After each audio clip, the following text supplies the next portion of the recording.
Hello there, listeners. It's Oladapo Salvador on the air. Don't mind me.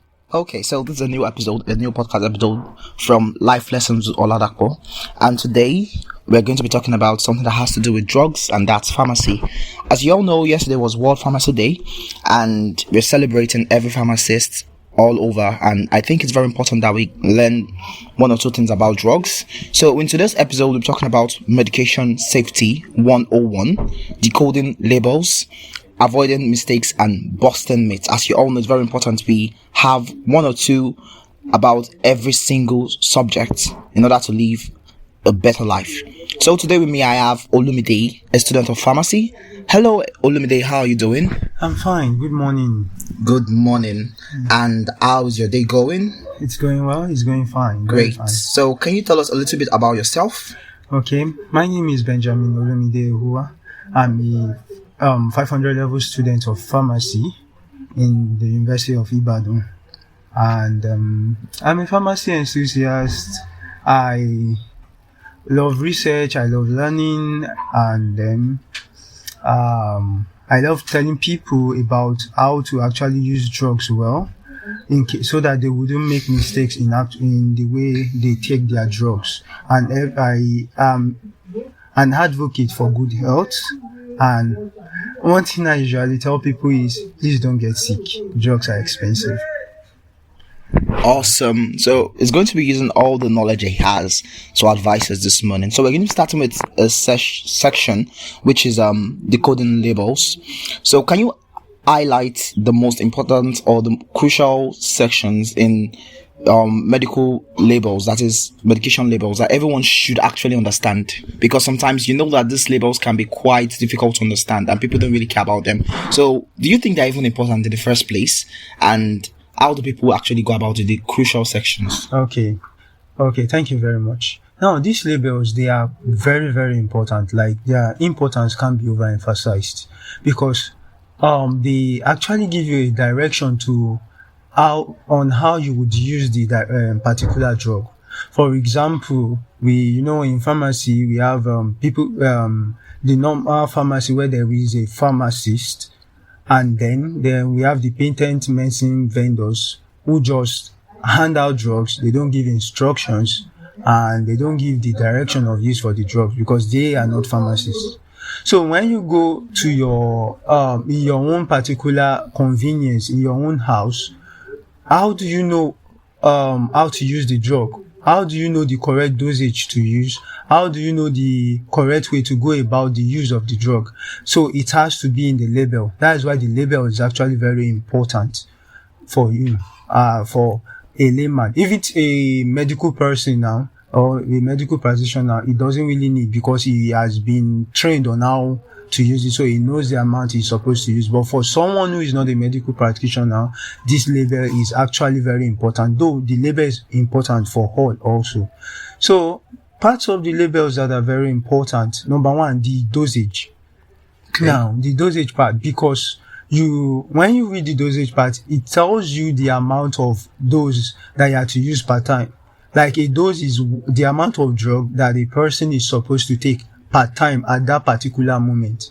So, and it also tells you the duration that you are supposed to take the drug for, and it also tells you the how you are to the dosage of the drug for that particular day, for whether you have to take some drugs in 3 times a day, some drugs 4 times a day, whether some drugs are supposed to be taken in 8 hours interval, 12 hours interval. It tells you that, because, and the importance of this is so that the person will not start getting adverse effects from the use of that drugs, because we are taught that every drug is a poison. Mm-hmm. It's like you are introducing something that it's not part of your body into your body. And what your body wants to do to it is that it wants to excrete it, because those things have the potential to actually affect or alter some processes in the body. And once they alter those processes, it's making the body it's actually hindering the normal functioning of the body. Okay. So those drugs now, they can do this for some time, and after they've done what they are supposed to do, they are supposed to go out of the body. If those drugs remain in the body for a more than the time that they are supposed to stay in the body, they start eliciting effects that are not supposed to be seen in the body, and then the person start getting different kind of effect. That is when you hear different kind of complaint that, oh, I use this drug, I feel bloated, I use this drug, I feel constipated, I use this drug, I was stooling, I was having diarrhea, and I use this drug, I was having headache, and so on and so forth. So that's why the dosing aspect of the label is actually very Is there another important. section that is also as important? Okay, another section very important is the first is the adverse effect or side effect. The side effect section of the drug is very important. For example, there are some drugs that someone can use. Side effects are actually effects that are expected. Yes, after using the drug. The difference between side effect and adverse effect is that side effects are expected, and they are expected to happen. Though it's not as if they are desirable, but they are expected to happen, and at some point they will stop. All right. It doesn't mean that the person is having like a reacting to the drug negatively. Yeah, it doesn't mean that the person is at risk. Yes. It's just that they will happen, but then they will go. But adverse effects are things that we do not expect to happen. Okay. So if they should happen, that means the person is actually at risk, and the person should quickly stop the drug. Okay. So, for example, now there are some drugs like what do we know? The drug we normally use in Nigeria, anti-malarials. Yes. So, in case of anti-malaria, there are some anti-malarials by, for example, camosunate, which contains artesunate amodiaquine. This drug, this particular malaria drug, when you use it, it causes extreme weakness. Okay. It causes weakness, and so even after the person has finished using the drug, the person will still feel very, very weak. That does not mean that the drug did not work. The drug has actually worked. Yeah. The malaria load in the plasmodium load in the person's system has reduced drastically, so that the person is now back to normal. But then the side effect of the drug is what the person his body weakness is what the person is feeling. Okay. So if the person does not know that, oh, this is the effect of this particular drug, the person might think, oh, maybe this drug has added another thing to me. Yes. Or maybe I'm not feeling better, I need to get on that drug, or more something like that. And before you get another drug, and the person starts getting overdose and all those things. So we have drugs like amoxicillin, P-alaxine, they all do that. All right. So it's very important. Thank you very much. So I think that's quite a lot, because it talked about dosage, and then it talks about the fact that there are side effects. So those are two sections in labelings that we should take very important. Of course, others are very important, but I think this one stand out. So I remember looking at drug labels, and you see things like abbreviations there, and you're like, what's this, what's that? Are they really necessary? For example, you see things like BP, MG, all those kind of things. Are they really like necessary for us to understand? Because people sometimes might be like, okay, I don't understand this, that's why I don't even read the label. Thank you very much. In case of abbreviations, we try to, most pharmacists try to, or the regulatory body, which try to tell the manufacturers not to use much of abbreviations, because people might not understand it. For example, you are giving a person that is not a medical practitioner an abbreviation, the person might not know what you actually mean. But there are some abbreviations. In case of abbreviations, there are some abbreviations that the person might see, and the meaning is not far-fetched. For example, the BP that you mentioned now is blood pressure, and then we have QID, meaning the QID means 4 times daily. Okay. Like we have TID, time 3 times daily. We have BD, bis die, 2 times daily. We have OD, that is omnidie, that is once in a day. Okay. Like, so we have all those abbreviations like that. We have Q. We can have Q8H. When you see Q, means every. 8 means 8, normal 8, and the H means hours. So if you combine it together, it means every 8 hours. So those abbreviations like that are just there, but we try to tell people to make it very much explicit, so that people can understand it, because these people are not, you are speaking to people that are buying drugs are people in villages, people that are not learned are also buying the drugs. Even some people that are learned but they don't even know those terms. They don't know those terms and not those. So we try to tell them to make it very, very much explicit in the label, so that people can understand it, because you are dealing with people's life. Okay, I think that answers most of the question in the first section, because of I was going to ask if how people can actually get to know the correct dosage, but you've answered that question already. It's very important that we actually even go online and learn some of those things. If you're not sure about it, ask a pharmacist, or you check the internet. That's why we have the internet. So the second part is avoiding mistakes, because when it comes to drugs, just like you said, they are poisonous. And if they stay in our body for too long, they can have negative effects. And so what's the biggest medication mistake you see people make, especially university students, and how can they avoid it? Okay.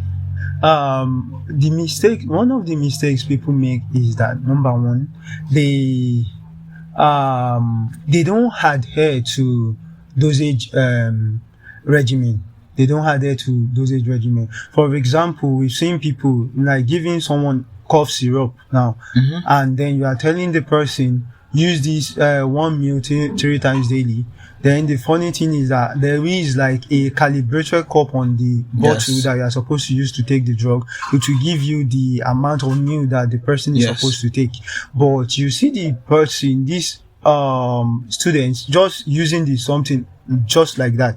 The person using it just like that, the person can come down with a lot of side effects, and because the person is taking more than the dose that is required. And also, one thing that is very important is that there are some drugs that, for them to work, you have to strictly adhere to them. The adherence of everybody of some people is so very bad. For example, if they say this drug must be used in every 8 hours, when I say 3 times a day, is also like saying every 8 hours, because you have 8 hours 3 times a day. And when I say every 8 hours, when I say 3 times a day, meaning that you can use the drug anytime, but make sure it's 3 times throughout the day. When I say every 8 hours, meaning that the interval within that drug must be 8 hours. It must not pass it. So it must not go beyond it, and it must not be below it. It must be 8 hours. So people don't adhere to these. You see someone using a drug this time, maybe in the morning, and the next time, maybe in the next 8 hours, he has even forgotten. And then the next, maybe maybe in the next 12 hours or in the next 11 hours, the person is now taking the drug, and all these things actually affect the efficacy of the drug. And also, one other mistake that people could make is that, because of the fact that you didn't take the drug, probably in the afternoon, the first 8 hours that you're supposed to take it, and the next 8 hours, most advice we do give to people is that the moment you've forgotten that you were supposed to take one dose and you're not taking it, leave that, take the next one that you're supposed to take. Then you see people now taking 2 doses together, which is not supposed to be so. That's overdose, because that's not the amount you are supposed to take at that time. You are taking more than what you are supposed to take at that time. And if you are taking more than what you are supposed to take, there is a way whereby the drug can accumulate in the body. Now, once the drug accumulates in the body and it spends longer than it's supposed to take in the body, then the drug starts eliciting some effects that are not desirable. And the person starts having some side effects and some adverse effects that we are not expecting and we don't want. So that's very insightful. What risk do people face when they share medication, even though it seems harmless? Thank you. That is actually a very good question. Now, one of the things we advise is don't share medication with anybody. Number one, the body makeup of everybody is not the same. The drug given to each person is not the same. Our body weight is not the same. For example, if if someone is obese, like he's obese and a drug is given to him, he was told to take this because of the fact that if he's obese and let's say we measured his weight, yes, and his weight is around 100 kg and all, I would feel this guy could actually take 3 tablets of paracetamol and to have a little effect. For it to work, he has to take around 3. Let him use 3, or because normally the person is supposed to take 2, but some people take 3. Yes, because we feel that his body weight can take it. Yes, his body weight can take it. So you now meet probably someone that now has headache. That wants to share the medication. He wants to share the medication now. He's now taking the same 3. Underweight. Maybe the person, he's now taking the same 3 tablets of paracetamol. Yeah. The person is going to feel some adverse effect. Yes. That the other person wouldn't feel, because their body weights are not the same. Their body makeup is not the same, and to some extent, also, some dosage of drug might be given to some people. Like, for example, that's why you see in drug labels, or when we meet pharmacists or physicians, they say, for example, now in case of paracetamol, adults to take 2, children to take 1, because of their body weight and all. For example, the dosages given to each person is different. So if I'm taking the same dose as this person, I might have more of adverse effect compared to this person, and why this person will not have. And there is another part which comes to personalizing medicine for people. For example, if the person might have an underlying ailment. For example, maybe the person has hypertension, maybe the person has liver problem, maybe the person has kidney problem, and these organs are very essential in the metabolism and excretion of drugs. So, and then we see that this person has this problem. Okay, since this particular organ is essential, let's not give him the normal dose that everybody would use. Let's titrate his own dose.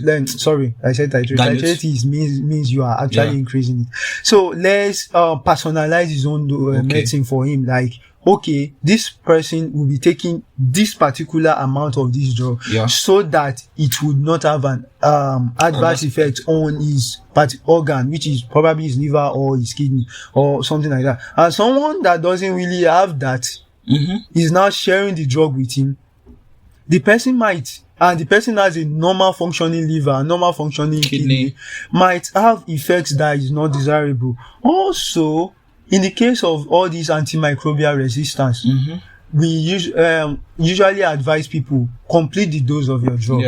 Complete the dose of your drug. So, for example, when you are sharing, when someone is sharing drugs with another person, obviously you can't finish the whole dose, because he has started sharing it with another person, and then the next time he's going to use the drug, the drug might not really work for him because of resistance from the organism that is causing the particular disease. So and then lastly is due to the case of genetics. Meaning that everybody is made up differently. Everyone is made up differently. Like, you have your gene, your genetic makeup is different from my genetic makeup. So we usually call something poor metabolizer, extensive, and ultra rapid or rapid metabolizer. Meaning that if I use a drug now, the time the way I'm supposed to metabolize the drug, if I'm a poor metabolizer, I would metabolize the drug at a longer time, meaning that the drug will take a longer time in my own body. But for one that is an extensive metabolizer now, the moment the person takes the drug, in the next, let's say 2 hours, the drug is out of the system. But for me that I'm a poor metabolizer, the drug, in the next 5 hours, the drug is still in my system. And imagine two of us now, the person that is an extensive metabolizer is prone to therapeutic failure. While me that is a poor metabolizer, I'm prone to toxicity. Meaning that I might have a toxic effect with being a poor metabolizer. Him being an extensive metabolizer, the drug might not work. Because if he's not taking the right dose, the drug might not work. If he's taking the amount that the normal dose that normal people is supposed to take, and there are people that are normal metabolizers. So the drug might not work for him. Why me? The drug might work adversely in me. For someone like me now, that he is a poor metabolizer, I have to take less than the normal dose because I'm a poor metabolizer. But him that is an extensive metabolizer has to take more than the normal dose that a normal metabolizer will take. So you see that our makeup is very different. That's why we cannot share drugs. I really appreciate this. I think this little insight you shared should allow us to appreciate pharmacists, because it's beyond just giving drugs and just we swallowing the drugs. There's a lot going on there, assessment of the patient and so on. And we as laymen cannot do that. So hence you need to really not share drugs. So you are literally saying no to sharing drugs, right? Yes, no to sharing. And what we talk about self-medication instead of seeking medical help. So now the issue about self-medication is that normally we advise everybody to seek help, the help of a pharmacist. If anybody is down with any form of sickness, go to the pharmacist, go to the physician, tell them you are feeling this, and they would be able to decipher what is actually wrong with the person, and they would give the person the right drug. Self-medication, number one, the person does not know the right dose to take. Number one, the person does not even know the right ailment. For example, you might be thinking is this and is another thing. For example, you might be thinking there are symptoms. We know the symptoms of some diseases. Like, we know that if we see this and that, this might be, this might be this. For one of the example I would give is, there is, something that usually come out in people's mouth. At the side of their mouth, like this, like a scar, what's it called, like a pimple, like this. It comes out of their mouth. Most people actually chalk it up to, I wanted to have malaria, but my body actually fought against it, so that's why that thing is coming out, and so I would not have malaria again. But that is not true. That is called herpes simplex virus. That is herpes simplex. We have herpes simplex 1, we have herpes simplex 2. One is in the genitals, and one comes out in the mouth. So that coming out in your mouth does not have anything to do with malaria. It is herpes simplex. So that person, I feel, it seems I might want to have malaria. Let me go and quickly buy malaria drug and anti-malaria. Why? Malaria is caused by a plasmodium. Herpes simplex is a virus. They are two different things. So it's malaria is caused by a protozoa, that is plasmodium. Herpes simplex is virus. They are two different organisms entirely. So herpes simplex is not just the genital; it can also come out in the mouth. And mostly, one of our myths in this part of the country or in this part of the world is everything is malaria. Everything is malaria. Any slight headache, malaria. All this is malaria. So you can just be overdosing on malaria drug, and when it's a common headache, you can. Sometimes it could just be cold. It could just be cold while it is not malaria. And even sometimes, even in the case of cough, there are different types of cough. There is wet cough, there is dry cough. Sometimes cough might be caused by other allergic reactions. Allergic reactions. While some cough might be caused by infection. And in that case, we use antibiotics because bacterial infection, upper respiratory tract infection. So, but then in that kind of situation, if you use a cough syrup, it might not work. Yeah. So spending your money on cough Self-medication. syrup, self-medication, you buy the first cough syrup, it did not It might work. not even work. Yeah, you buy the second cough syrup, it won't work. And you buy the third one, what is happening? And I think that's a whole lot, because let's even imagine it in this kind of situation. You don't have a particular disease, you take the drug, it doesn't work.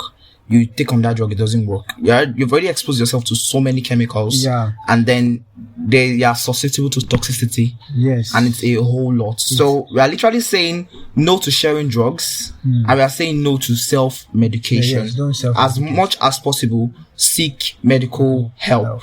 So let's even talk about bursting myths. We already talked about it a little bit. So can you share some prevalent myths, just like one I just mentioned now? Every single thing is malaria in Nigeria. Yeah. So tell me some other ones that you know in Nigeria too. Yes, another one that we know that is very common in Nigeria is the case of typhoid and malaria. For example, someone has malaria now, and then maybe the malaria, some people would have malaria, and the next thing will be like, oh, I must get ciprofloxacin, Which is for typhoid. Like, this is malaria and typhoid together. If I do not use this, it will not work. Malaria and typhoid together. Malaria and typhoid does not have anything to do together. Yeah. Malaria is caused by a protozoa. Typhoid is caused by Treponema pallidum. Sorry, not Treponema pallidum. Salmonella typhi. Sorry. Okay. Treponema pallidum is syphilis. Okay. Salmonella typhi is typhoid. So it's caused by Salmonella typhi, which is a bacteria. So they don't have anything to do together. Do together. So in the case of actually getting an antibiotics for malaria, when the person has malaria, it's just abuse.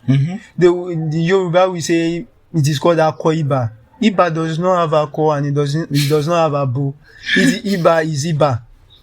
So malaria doesn't mean typhoid. So using antibiotics for malaria when the person has malaria is just abuse, and then it puts the person at a in the case of resistance. Once the bacteria, or subsequently when the person wants to use that drug, the drug might not work. And the funny thing is that different bacteria might start having resistance to that particular drug that the person has abused. That is how resistance actually develops. That is why there are lots of resistance from Salmonella typhi to different antibiotics.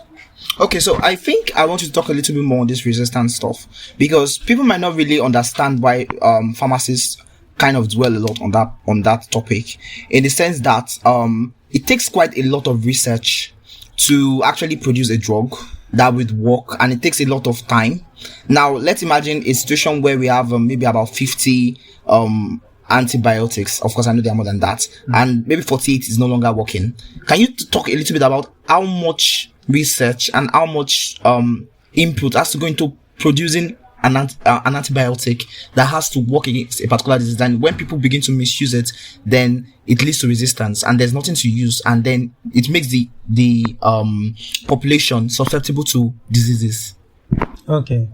Now, in the case of resistance, like over the years, many we know what actually brings about more drugs being discovered is because of this resistance to different drugs over the years. Over the years, people from the beginning, people started using in the case of, for example, let's use typhoid as a case study. Now, see, people before, it was chloramphenicol that was being used before to treat typhoid, and before you know, there was resistance to chloramphenicol. Then they went to penicillin. Then before you know, there was resistance to penicillin. That is actually when we had methicillin resistant strain to methicillin, and then later they started using what is it called, vancomycin. Vancomycin is also a different class, but the same antibacterial drug. So before you know, resistance to develop to this vancomycin, and then we had vancomycin resistant staph aureus again, and then now we are using ciprofloxacin, and then resistance have actually been getting. So one thing that actually leads to those resistance is because when people actually use drugs, you know, it is how this thing actually work is mutation by the particular bacteria. Because, for example, you are trying to this is how I work. Let's say, for example, I'm a UI student. I want to go to pharmacy. I can take the way of Jaja. I can go by way of Jaja, and I can also go by way of Zik.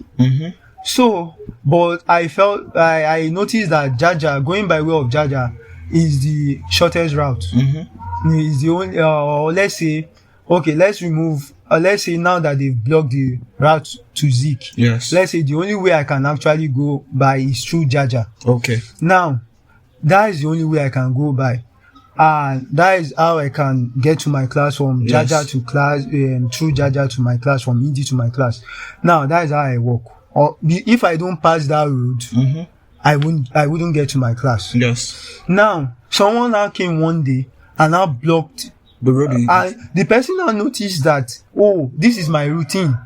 I'm always passing Jaja to my class. Yes. The person now, okay, and probably maybe I had a particular quarrel with the person. The person now blocked that Jaja way to my class. You know that since I can't pass Jaja anymore and I don't know any other way, I won't be able to get to my class. That is how it actually works. For a particular drug being made, there is a particular mechanism of action that the drug we use to actually kill that bacteria. Yes. So this, let's say, for maybe there are some transport protein, the bacteria that is essential for the growth of the bacteria. That is what that drug is that particular drug is inhibiting. Yes. That process is what that drug is inhibiting. So it will stop that process. So once it inhibits that process, it's like making, like I said with Jaja, blocking that road, that transport. So the bacteria will not be able to get that particular protein. Once that bacteria is not able to get that particular protein for its survival, before you know, the bacteria will die off. Yes. So one thing is that when you now start pressuring bacteria by using that drug against that bacteria, and the bacteria feels like, oh, if this thing should continue, I'm not going to survive. I'm going to die off. My generation and everything will be cut off. I'm going to die off. I'm trying to bring it to a very simple term. Yes. So the bacteria will be like, oh, I have to look for another way to survive. So the bacteria, instead of, just like I said, Jaja now. So instead of passing Jaja to my class, I will now say, okay, let me go by way of Idia. I won't pass Jaja anymore. Let me go by way of Idia. Even though it's a long route, let me go by way of Idia. Once I pass Idia, then I pass through admissions office and get to SUB, then I can get to my class. So I will not use the way of Jaja anymore. Now I'm not using the way of Idia. So that is what the bacteria will do. So the person that blocked the road did not know that I'm not going by way of Idia. Yes. He still thinks I'm going by way of Jaja. So that is what he is focusing on. So that is what he only knows. That is his own, just like the drug. That is his mechanism of action. Yes. But the bacteria has evolved another way to survive. Yes. So he's not going through that way again. So that drug will become useless. It's not working anymore. It will not work anymore because the bacteria has now discovered another route. It's no longer going through that. And since that is the way that drug is configured, the drug cannot say it wants to leave this place and go and block the other one. Yeah. It will not Drugs can't adapt. Drugs can't adapt. It won't, because this is the mechanism of action. This is what has actually been put into the drug. Yes. So this is how the drug is supposed to work. That is it. It's not as if it's going to adapt to the new way that the bacteria has developed to survive. So if the bacteria is no longer getting the protein through that route again, then the drug becomes useless. And it also occurs when people start using drugs like without restraint. They start using drugs and you are not completing doses of drugs. And then you make the bacteria, you make it exposed to the drug. So once the bacteria is exposed to the drug a lot of times, so bacteria, they multiply in millions. Yes. In thousands, in millions. So by the time, the reason why we usually tell people is complete your dose is that by the time you use one dose of a drug, now it will clear some amount of the progeny, like the offspring of how the bacteria has mutated, the progeny of the bacteria. It will clear some amount of it, the bacterial load. It will clear some amount of the bacterial load. So by the time that particular dose of that particular tablet finish its own work, you use another one. The other one that you use will clear another part of it. So by the time you will complete the dose of that drug, most of the bacteria would have been cleared. Yes. Most of the bacterial load would have been cleared from the person's body. But then, if the person did not complete the dose, maybe the person stopped halfway, some of the bacteria will still remain in that particular person's body. So, and these bacteria that are in the person's body, that are still in the person's body, they were actually exposed to that drug. Yes. Also. So, they actually get the knowledge of how that drug works. It's just like human being survival skills. So they've actually had the knowledge of how that drug works. So the next time that drug is going to be used, the bacteria would have actually developed a mechanism to resist that drug. So once it develops a mechanism to resist that drug, and if that thing should continue, that drug will become useless. Again. In the long run, the drug will become useless. It won't work again. That's why we usually tell people complete the dose. It's just like our immune system too. The moment we have some illnesses in our body, and then we use some drugs to clear it, then our immune system, has something that they call memory cells. So the memory cells will keep the memory of that incident in it, so that the next time that particular organism is coming again, the body will know how to deal with it, because the body has dealt with it. I think that's the vaccination something. Yeah, it happens in vaccination, and it happens it's the normal way the immune system works. So that's actually what brings about resistance. That's why we are doing campaigns, stop antimicrobial resistance, stop inordinate use of antimicrobial. If you are not sick, you don't have any business using antibiotics. You don't have any business. You are not sick. Why are you just taking? You have malaria. Why are you taking antibiotics? Go and take anti-malaria. You don't have typhoid. To diagnose typhoid takes a long time and a long process. Even the wilder test that people normally do to diagnose typhoid is actually not correct anymore. And we are advising people not to do wilder tests anymore. There is blood tests, and there is full blood count, blood test, and there is Mantox test. And those tests, because the full blood count can still be fast, but those other tests, Mantox tests, maybe stool tests, they take time. They take a lot of time. So you can't just diagnose typhoid like that. Like, put something in one kit and let the kit and bring it out that, it's typhoid. No. Those things are now prone to errors. So that is why we are trying to tell people that finish your your tablets, finish your drugs, finish it. If this is the dosage regimen that was given to you, adhere to it, finish it, so that once you are done with it, the next time, it's not because of now, it's because of the future, so that the for people that might want to use it. So once there is resistance from here, before you know, and bacteria are very, very smart. They pass genes. They transfer genes, horizontal transfer. So once this one develops resistance to this particular drug, the next thing is the next bacteria that is susceptible to that drug can still kill. The next thing, you will just meet the bacteria that is now resistant, that one they will just conjugate, and the next thing is that one will do horizontal transfer. That particular gene that is using to resist that drug, it will now transfer it to that other one. Once it transfers it to that other one too becomes resistant. That is how they will be transferring it. And you know, they multiply very fast. Yes. They'll transfer it. Before you know, you will just hear resistant strain have been discovered in this particular part of the world. In Asia, this drug is no longer working in this. Before you know, it becomes a global something. The drug is no longer working. Anyway. And then we now have to develop another drug. And it takes a very large amount to actually develop another drug. A very large amount of money.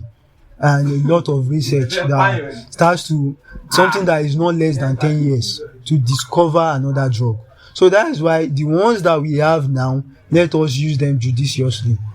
Let's use them judiciously. That is why we are always going to doing all this campaign, stop antimicrobial, inordinate use of antimicrobials. Okay, so I would love to ask two questions together. When people see health info on the internet, how do they know if it's reliable or it's just a hype? And also, are there any special myths that are related to university and medication and that you love to address too? So you can answer those two questions together. Okay, the first question is once we get the health infos, right? The way to know health infos, obviously people are not medical practitioners in that. Ask a medical practitioner. Okay. Ask a pharmacist. Ask them. If you have a pharmacist in your house, ask, because you can't read books, obviously, because you might not even understand what is inside. If I can't say that people should start reading official books, pharmacopoeias. No, they won't even have the time.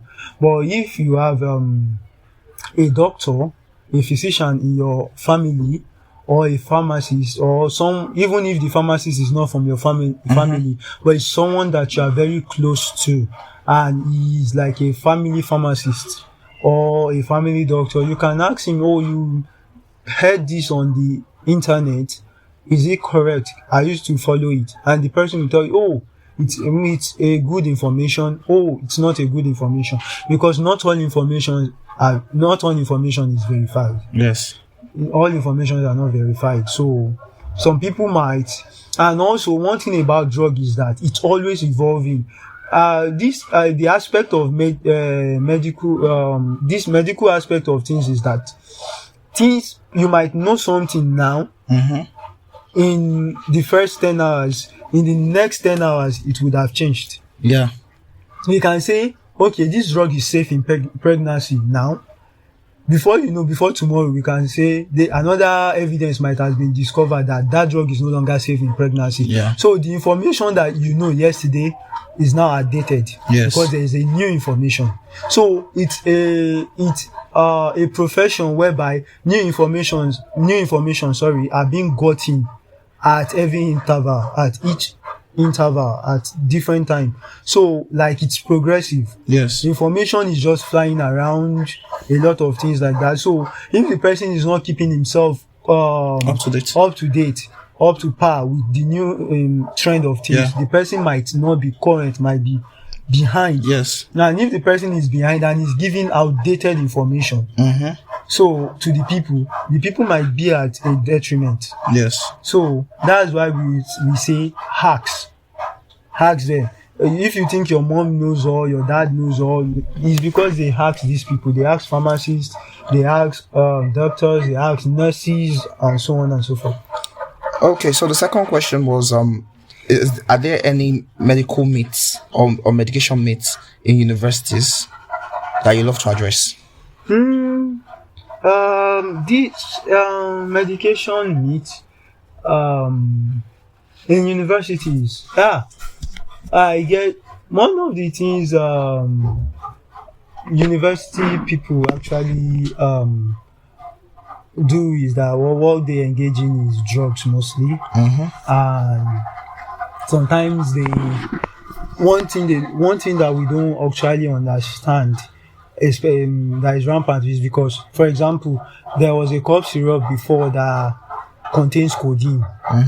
And people were abusing it because obviously you want to feel high and all those things. But one thing you don't understand is all these medications, they have a very great adverse effect. And the more you use them, the more they affect the person's health. So the more they affect the person's health, the more the more they reduce the person's life expectancy, the lifespan of the person. And some might even affect different parts of the body function of the person, maybe the libido, which is like the sex drive and all those things, they affect them. And also another thing that is prominent in universities is the use of all these contraceptives. The use of contraceptives, among them Postinor 2, Post-pill, and so on. All these contraceptives is that one of the things they do is that they have their own side effects too.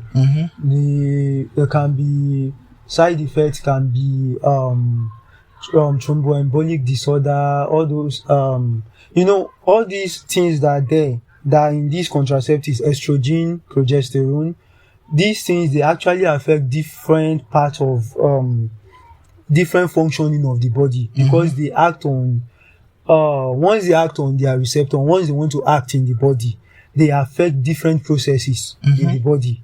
And if the care is not taken, they might affect the person adversely. So it's not something to be chewed. It's not something to live on. All these drugs, they are not something to live on. People just believe once I use this drug, I will be okay and all. No. These are drugs that are supposed to be controlled. For all these, like for example, you use estrogen now, or you use morning after pill. And one thing you believe is that one thing students believe also is that if I use it, I might not get pregnant. I should not get pregnant. But one thing is that there is something they call breakthrough bleeding. Maybe it's just to stop implantation, right? Yeah. Stop ovulation. Before you know, once ovulation occurs, and there is a problem with the drug, or the drug is not taken very well, and also this morning after, there is a particular amount of time that they are supposed to be used. If you don't use them at that particular time, they might not work. So the person might get it. Doesn't stop you from getting. It doesn't mean you won't get pregnant. The person won't get pregnant unless if the person does not use it right. And also, something can happen. And if anything happens, the person gets pregnant. That's why I said there is something they call breakthrough bleeding. Yeah. And also it affects also the ovulation of the person. I said ovulation, sorry, the menstruation. The menstrual cycle of the person. Before you know, the person start coming down with irregular menstrual cycle. And the person, once the person gets in the regular menstrual cycle, it might affect different processes in the person's body and might not be desirable to the person. Okay, so thank you so much. And now we're getting to the last section, which is your advice. What are your top 2 medication safety tips for every university student? Medication safety tips, okay? First is for every university students. First is adhere to drugs. It's actually very important because university students don't adhere to drugs. Adhere to drugs. If you are told to use this drug at this particular time, use it at that particular time. And also, university students are fond of sharing things. Don't share drugs. Don't share drugs. They are even fond of keeping drugs. Don't share it. Don't keep drugs. Don't share drugs because obviously they are chemicals. They can expire. Don't use an expired drug. Don't share drugs and adhere to drugs is very important. Adhere to drugs. And also don't do self-medication. Don't do self-medication because you might actually be using something that is not supposed to actually go into your body, and then that one is causing an adverse effect in the body. So safety, adherence, that adherence is actually non-negotiable, and it's rampant among university students. Adherence, and also don't share drugs. It's very important. Okay, and finally, how can students feel more confident about talking to doctors or pharmacists about their medications? Okay, how can they feel more confident? Yes, one by one is having if a student has what's it called? Let's say a student has a condition or a problem now. You can, for a student to feel more confident, the person can actually, if the person makes conscious effort to actually understand his illness, for example, he makes conscious effort to study about it and understand it. So by the time the person meets the physician, the doctor, or the pharmacist, and the guy is using some terms, the person can easily relate.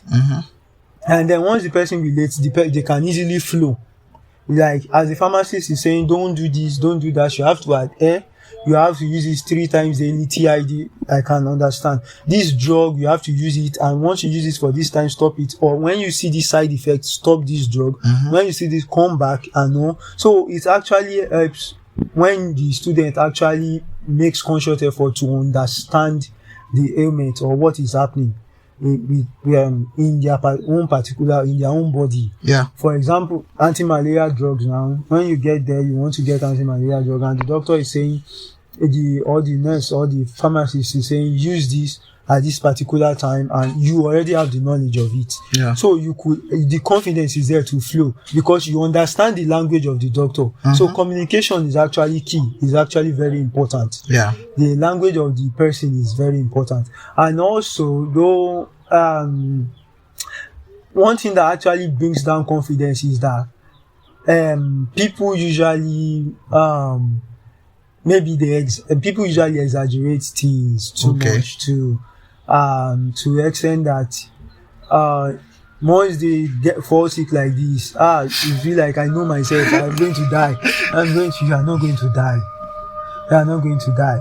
So by the time they come to the doctor or to the nurse, and the doctor is giving them some time, before you know, they'll start shouting, yeah, God, am I not going to die like this? The doctor might be saying something that is not more than paracetamol. If the doctor is saying, for example, let me use a very simple term, use acetaminophen, and the person will be like, acetaminophen, yeah, for we have the illness, the person will be thinking the illness I have must be something very great. The doctor is just telling you, use paracetamol. Or maybe the person overhears the doctor or the pharmacist talking, and he just feel, and then he hears them talking, saying some terms and all. Before you know, he feels, this, am I not going to die, and this and that and that. So it actually affects people's confidence. Just have it in mind that you've come to a place to get solution, and then you are not going to leave there without getting that solution. Something will actually be done to it. So it actually boosts people's confidence also when you know that, okay, you are sick, you've come to the doctor, you discuss what you are going to discuss with the doctor, and the doctor is going to actually prefer or a solution to that particular problem. So, and then it also helps people to tell the doctor more about the symptoms and the signs. So, you know, when you are confident enough to tell me that I feel this, I feel that, I feel this, I feel that, then I can be able to actually decode and give the right medication for that particular ailment. So, because giving enough information is like giving a part of bread to someone that is very hungry. Giving half part of bread to someone that is very hungry. So, and then you might actually, and then if the information is not complete, if someone that is hungry, that bread will do, you can go and be giving the person gala. And if you are giving the person gala, the person will never get filled because bread fills more than gala. So if you give if you give the physician half information, the physician will be, okay, no wahala. If it's malaria and you just tell, I'm just feeling headache, the headache has been for some time, the physician asks, is your mouth bitter? My mouth is not bitter. This, that, are you running temperature? I'm not running temperature like that. This, when did this start? It just started, it's just headache, and it's just recurrent headache in one part of my head. So the first thing the physician is thinking is, okay, since you said your mouth is not bitter, your taste, you still have appetite to eat, you have appetite to eat and all those things. Person might be thinking, okay, it's normal headache, which I can give an analgesic for, or maybe it's migraine. She should say maybe one part of your head. So the person may be thinking, maybe let me give an NSAID, ibuprofen, or give sumatriptan or something like that. So it's until when you give the person the full something, and people should know that there's no crime in giving the full details of what is happening to you. It's your life. If anything go and happen, it's going to happen in your body. It's not going to happen in the physician's body. It is going to happen in your body. Even if you say, okay, you are going to sue the physician or sue the hospital or sue the pharmacist, their own is just lawsuit. Your own is their license that is being threatened. Your own is your life that is being threatened. So now compare life to license. The distance is very far. Life is far greater than someone's license. So getting the right medication is very important. So that's why people must be confident in actually talking to medical practitioners. They are your friends. They are very approachable, and we are being taught about that, to actually care for patient care, to be very, very much approachable to patients and to people. Also, that is one of the crux of pharmacy. Very important. Okay, thank you very much. And that's all on Medication Safety 101. We've been able to decode labels, we talked about avoiding mistakes, and we've busted some myths. So it was a nice time with you, Olumide. Thank you very much. And have a nice time, dear listeners. Make sure you drop a comment, a like, and follow or subscribe, whichever one applies. Bye.